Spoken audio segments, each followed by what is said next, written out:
You are a dream architect, a cartographer of the subconscious, a weaver of forgotten narratives. You awaken in your dream lab, the air thick with the hum of processors and the faint scent of ozone, surrounded by a dizzying array of flickering screens and pulsating neural networks, each a window into a mind yet to be explored. Today, a new journey awaits. Your fingers dance across the holographic interface, initiating the neural link.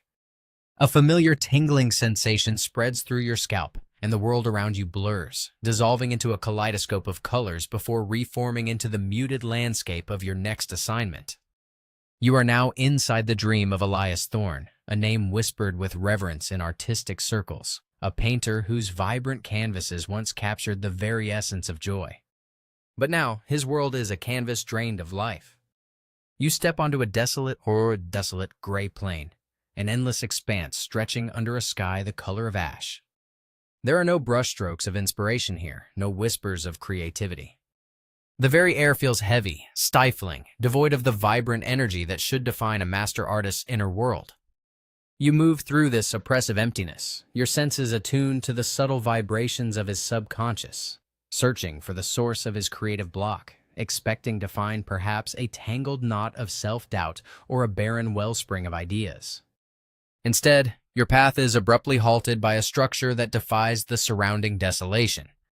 Before you stands a heavy, iron-bound door impossibly out of place, its surface scarred and ancient. It is locked, of course, but it's not the lock that sends a shiver down your spine. From behind it, faint and distorted, come sounds that are not of artistic frustration, but of something far more unsettling. A low, guttural moan, a whisper of anguish, a distant rhythmic thudding. Sounds that speak not of a creative impasse, but of a hidden trauma, a wound festering deep within his psyche. This isn't a block, it's a prison. You extend your will, focusing your unique abilities on the barrier. The intricate patterns on the door shimmer, then warp, the ancient iron groaning as if in protest. With a final surge of mental energy, the heavy bolts retract with a resonant clang, and the door swings inward, revealing not a path forward but a swirling vortex of fragmented images. You step through, and the gray plane vanishes, replaced by a bewildering labyrinth of distorted memories. Walls made of shattered fragments of canvases, faces twisted into grotesque caricatures, whispers echoing from unseen corners.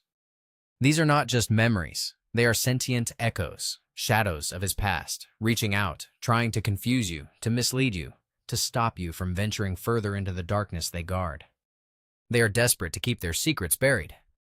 The air grows colder, heavier, as you press deeper, navigating the treacherous maze. Each step feels like wading through thick tar, your progress slow and arduous. The whispers intensify, weaving a tapestry of doubt and despair around you, trying to seep into your own mind. But you are a dream architect. You are trained for this. You push through the psychic noise, your focus unwavering, your resolve a beacon in the encroaching gloom. Then, the labyrinth opens into a vast, cavernous space, and you see it. The embodiment of his deepest fear.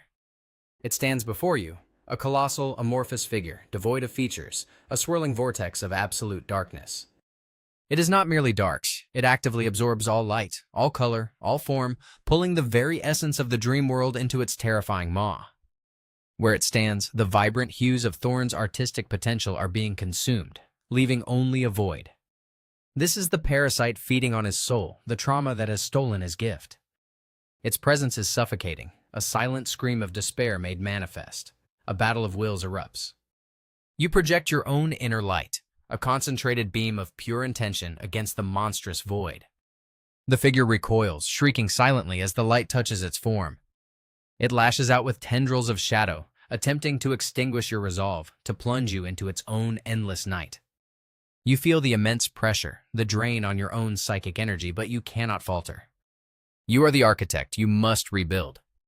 You channel every ounce of your being, every memory of beauty and creation you've ever witnessed, every spark of inspiration you've ever nurtured, pouring it into a torrent of pure, unadulterated color and light. The faceless figure writhes, its form contorting under the assault, unable to withstand the overwhelming force of life and creativity you unleash. With a final explosive surge, the monstrous shadow shatters, dissolving into a million shimmering particles of light that spread across the cavernous space like stardust.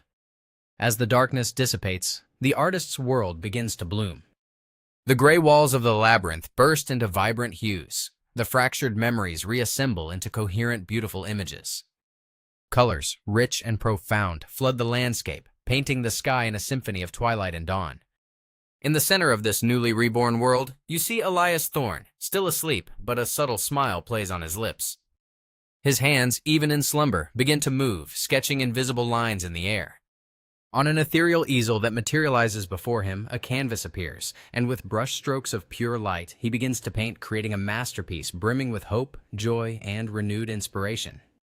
You feel the subtle shift as the dream stabilizes, the artist's subconscious humming with restored harmony. Slowly, the connection begins to recede.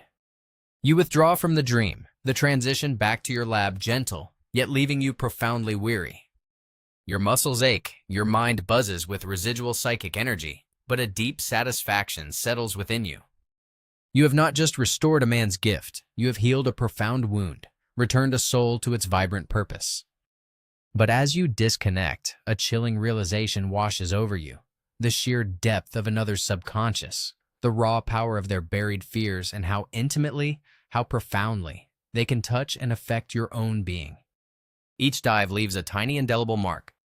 Just as you reach for a calming stimulant, your communicator, usually reserved for mundane client updates, flares with an urgent crimson alert. A new message pulses across the screen, overriding all other protocols. The sender is government_high_priority. You open it, your brow furrowing as you read the terse, almost panicked words. It's an immediate, critical summons. Not for a single individual, but for a crisis of unprecedented scale. Someone, or something, has become trapped within a collective nightmare, a vast, interconnected psychic maelstrom that is now threatening to destabilize the minds of an entire city, turning its population into a living, breathing hallucination. The very fabric of reality for millions is beginning to fray.